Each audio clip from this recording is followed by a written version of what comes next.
Hello everyone, we're back for Man versus Machine, where me, the machine, Jarrod Kimber, with a little bit of help from Criclytics at cricket.com, goes up against the man. What a man, Wasim Jaffer. And what a man he was for this particular ODI, where he played an absolute blinder.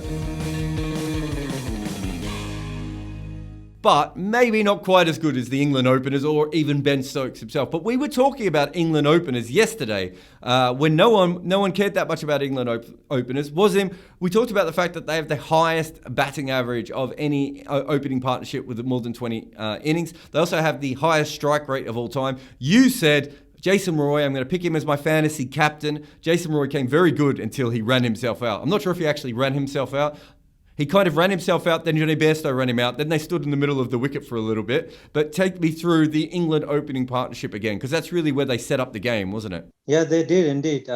We talked about them yesterday, and you said they are statistically they are probably one of the best, and they proved it because they both like we said last night that they go very hard, and both of them go at such a high pace that it's very hard for the bowlers, and they play spin as well very well.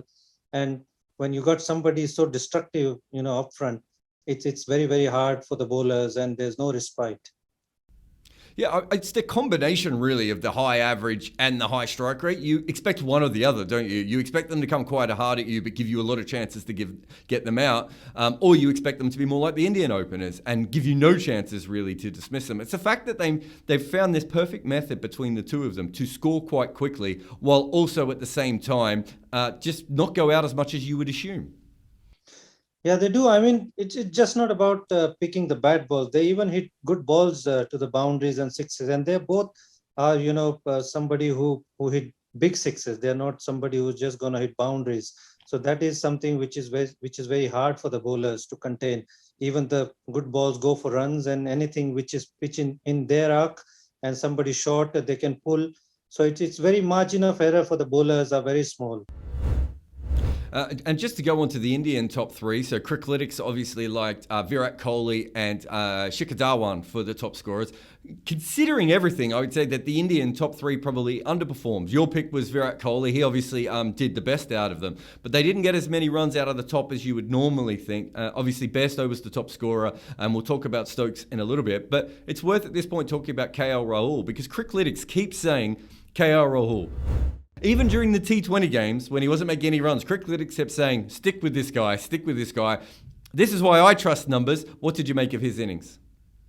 I think it was fantastic inning. I mean, he's making up for the loss of form in the T20s and promoted up the order. Like I said last time, that I could see that happen, that he could be moved to number 4, and they did, and gave him a little bit of time for him to settle down and form that partnership with Virat. And it was surprising to see Virat get out again in the 60s. It's very rarely that we see that the top three get set and get out. Even Rohit got 25, Virat got 66, Shikhar got out cheaply, but KL Rahul made it up with a fine 100. And they did set up a really decent score, but England, just made the chase look very, very easy. And it's worth saying that we had a bit of a disagreement on the previous episode about who should bat at number 4. KL Rahul obviously made 100. Rishabh Pant, made a 70 odd. I would say that Rishabh Pant's was more stylish. And therefore, I still win the argument, despite the fact that he batted at 5. But it is worth talking about Rishabh Pant a little bit there, isn't it? Because he did knock the ball around for about the first 20 runs. He knocked it around quite nicely, and then he sort of exploded in a way. And I thought it showed good maturity. Yes, he didn't bat at number 4, but he did bat a little bit more like a top order player, didn't he? He did. I think he's finding his balance of being aggressive and being very selective as well. And it takes time up front. And when the time comes for him to go in the 5th gear or 6th gear, he goes straight away. I mean, the way he batted after his first 15, 20 runs was amazing. India looked like again would get to close to 300, but his inning changed the complete complexion. But I think the number 5 probably suit him. It gives him a little bit of time, and KL's batting actually suits number 4 because he knocks it around, and then he can go hard later on. So I think that number 4 and number 5, in my mind, I think suits both of them. Yeah, I mean, you're wrong, obviously, and I'm right, but it's fine. I'm going to give you this one because you picked KL Rahul and he did make the 100. All-rounders. Criclytics liked Hardik Pandya and Krunal Pandya. I think you mentioned Hardik Pandya, but you actually, if I remember, went with Ben Stokes. Now, he's made 99 off about, I don't know, minus 12 balls. I don't want to give you the exact amount. It didn't seem to take very long. It's very funny. During the week, I think between the two games, Ben Stokes was talking to the media and saying how he'd spent a lot of time talking to Joe Root on how to bat at number 3.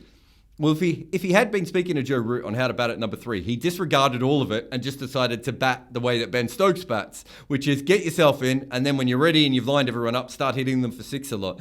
It was an incredible innings, wasn't it? It was. I think it was a game-changing inning along with Bairstow. Both of them, obviously, the partnership completely made it easier for the guys, even though they lost 2-3 wickets quickly.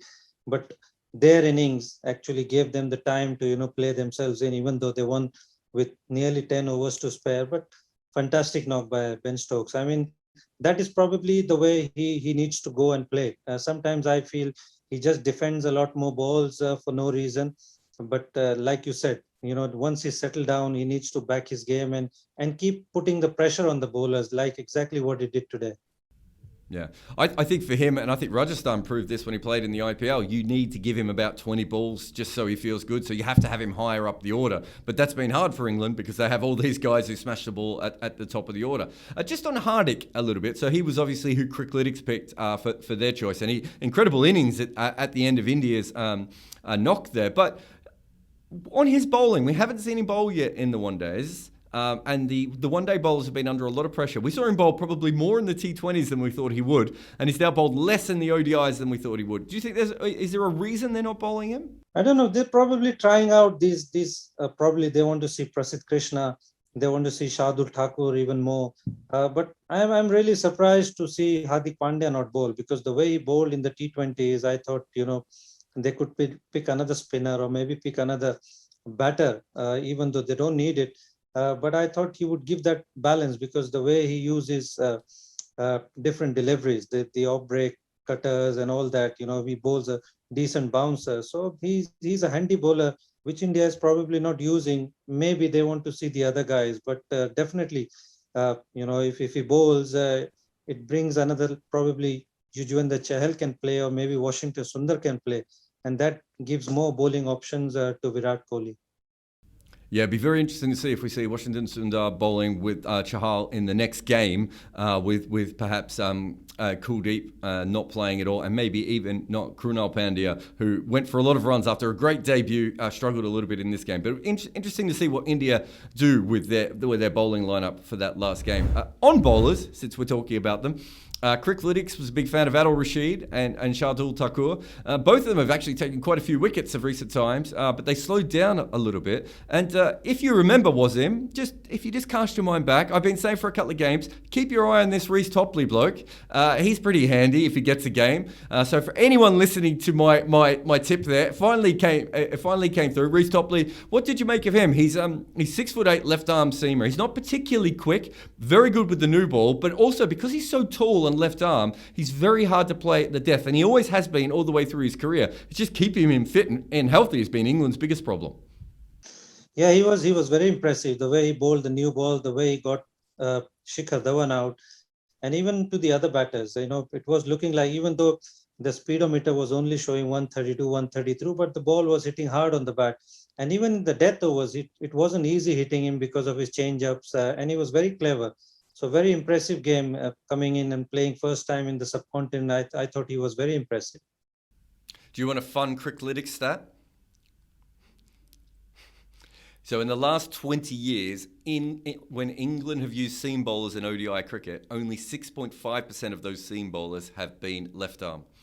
So Pakistan, you'd be shocked to know, has the most. India, the second most. Australia, the third most. They're all well over 25%. And England virtually never have left arm seam. Ireland, 1.5%. So I'm starting to think that no one in Ireland is left-handed, rather than it having anything to do with cricket. But It does show you how rare it is. So today, England had 2 left-arm seamers in the one attack. So there you go, stats nerds. That one's for you. Talking about random picks that I had for the fantasy players, I went with Liam Livingstone, of course, as well. We thought there was a big chance he was going to play with Sam Billings having an injury and Owen Morgan potentially not playing. They did go with Liam Livingstone, and he smacked the ball around a little bit. What did you make of him? Yeah, he did. He did put the pressure off after the 2 or 3 wickets that fell pretty quickly. And I thought he just played his game, irrespective of what situation that he was in. He didn't let any pressure come onto him or maybe David Malan and keep smacking the ball around. And that's the best way. Just keep play the way you play, irrespective of what situation you're in, and just back your game. And he did look very impressive. Yeah, very exciting young cricketer, Liam Livingstone. Now, I want to talk about the partnership. Well, not so much a partnership, the period of the game that England went completely cocoa crazy bananas for, which was the 30 to 40 over period when they were batting. They came into that 30 over area with a 55% chance of winning. They scored 124 runs between the 30th and the 40th over, which I know if you're listening at home and you go, well, it sounds like he's misspoke. He couldn't have meant that many runs. I do mean that many runs. That's how many runs they actually did hit in that period. They went from a 55% chance of winning to a 97% chance of winning. This is why England wins so many games, isn't it? Because when they attack, they go very, very hard, and they basically took a 50-50 game and won it just like that. Yeah, I mean, they all are very, big strikers of the ball. And when they get going and when they are 40, 50 runs, when they're batting on 40 and 50, that's the hard part to bowl. I mean, the spinners, the ball was probably, a little bit wet, and they didn't settle anybody down. And that's the hardest part. When somebody like Stokes and Bairstow in full swing, both teams could easily go 400, 100 plus. And that's exactly what happened. And they took the game away completely in that span of time. And that's exactly what happened when Livingstone and David Malan, they had a lot of balls to play around and score those 30, 40 runs. That made it easier for them. Now, on this show, Man vs. Machine, it's about Criclytics and cricket.com and Wasim Jaffer's incredible cricket knowledge. So I'm sure every other show will probably be talking about this a lot more. But simple yes or no, would you have given Ben Stokes out for run out? I think so. I think it did look pretty out.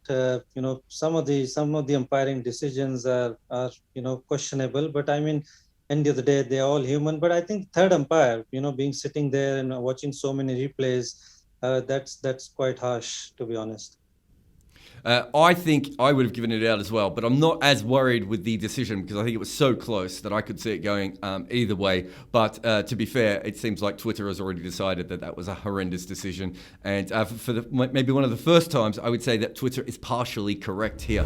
Talking about people being right, we're going to the goodie bag now. And I said that I wanted to know what the highest individual score in this game would be.